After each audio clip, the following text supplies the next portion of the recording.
In Santa Maria, California, a trauma-informed approach has been implemented at a community level.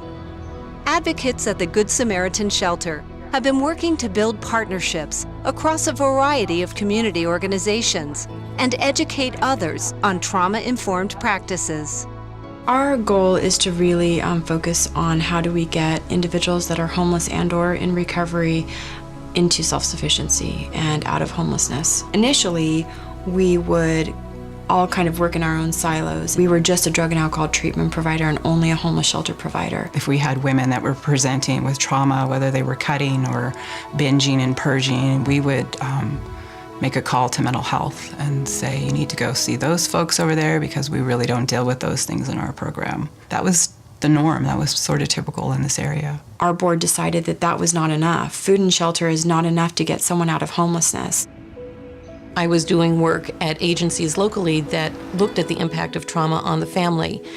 And it came clear that if you looked at substance abuse treatment settings, many of the clients had trauma.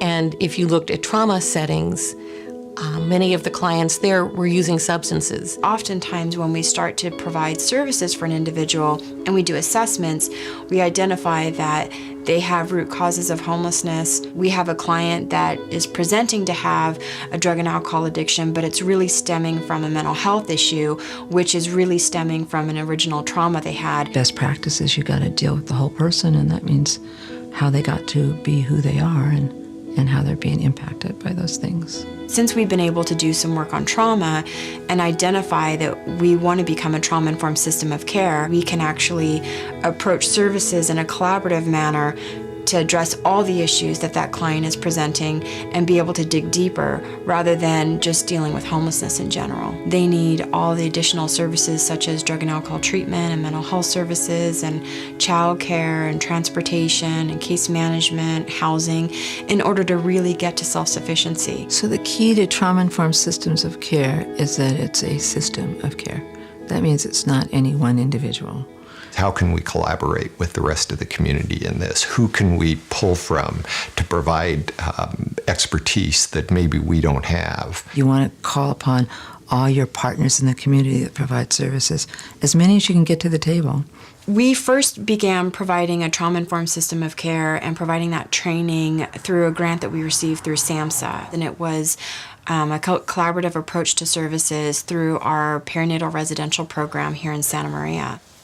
And that program really brought together some players that had not really sat around the table before. It brought together child welfare, it brought together alcohol, drug, mental health services, it brought together CALM, which is child abuse listening mediation. They're a mental health service provider for children. We're all working towards helping this family. I may have a perspective that the social worker doesn't have, or Good Sam may have a perspective that I don't have, and all of those help to give us the most informed base to provide treatment. The early collaborations through Good Samaritan's Project Preemie were so successful that the community leveraged additional grants to engage and train even more community partners. Now, like what other agencies are you working with child welfare? We work with CWS, Child Welfare Services for our daughter. I do program for Recovery Point, and then his probation and stuff like that. We do still do our NAs and our AAs, things like that. We have incredible relationships with, probation and child welfare services and county mental health and all of those people that we're really beginning to treat the entire person in every aspect, of their lives. And you've turned in your application for clean and sober living, correct? Yes, I have. And had you met with Donna yet? No, Most of our clients have interactions with a variety of community agencies. Many of our grants focused on justice-involved individuals. A lot of the trauma that they've suffered via child abuse, domestic violence, sexual assault contributes to the delinquent behavior that they're engaged in.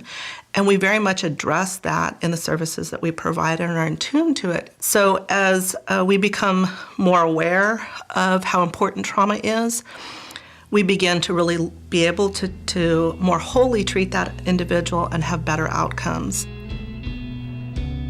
I was referred after I got arrested and I got released from jail. CWS had detained my child, and so I had a CWS case, and that's the department who referred me here. There are mandatory things that CWS requires, for instance, the therapies, which is good, because it gives you a basis with which to start. So this is asking me to describe the second most recent abuse situation, and I know that can be a little traumatic and that can get a little sensitive, so if you can just tell me as much as you can, that would be great. The second most recent? Right. Okay. If we only deal with their behavior, if we only deal with their substance abuse or their theft or whatever the criminal offense is, and we don't get at the root causes, we're never really going to be truly effective.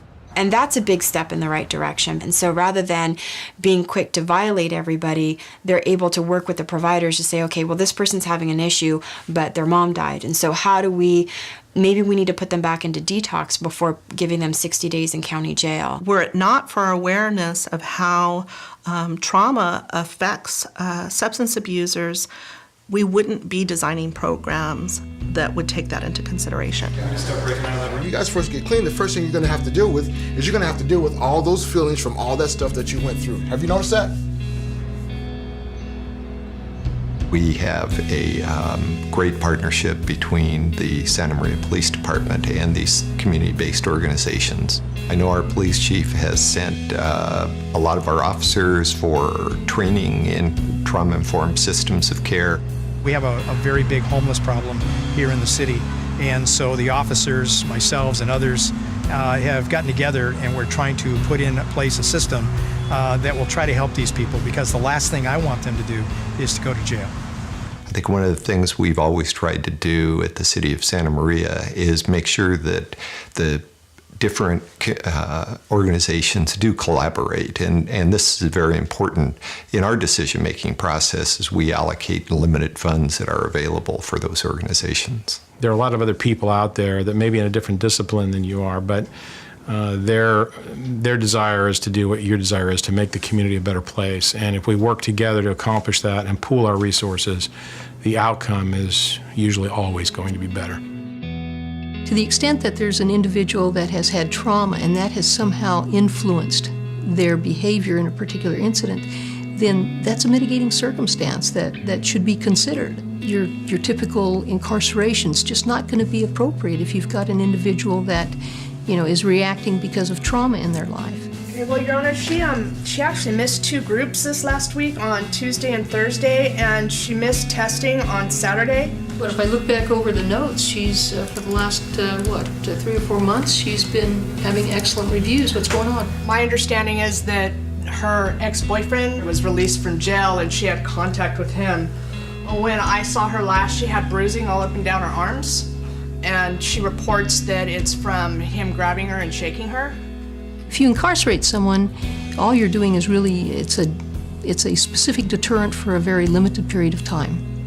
With the therapeutic courts, you're always looking at other alternatives, because the whole idea is to restore these individuals back to society healthier. We can't lose sight of the fact that no matter what limited resources we may have, we're still much stronger if we work together. The way the team works together, the way the attorneys, as well as the providers, as well as the probation officer and the court, the way we discuss the cases and try to come up with an appropriate disposition, that's collaborative. That's non-adversarial. Well, certainly Good Samaritan has set the bar for collaboration within our community-based organizations. And can show, and we can see that their trauma symptoms are much reduced. We initially were trained, and now we have become the trainer. And so our goal is to educate others on a trauma-informed system of care so they can join us in being able to really address the issues that our clients are facing.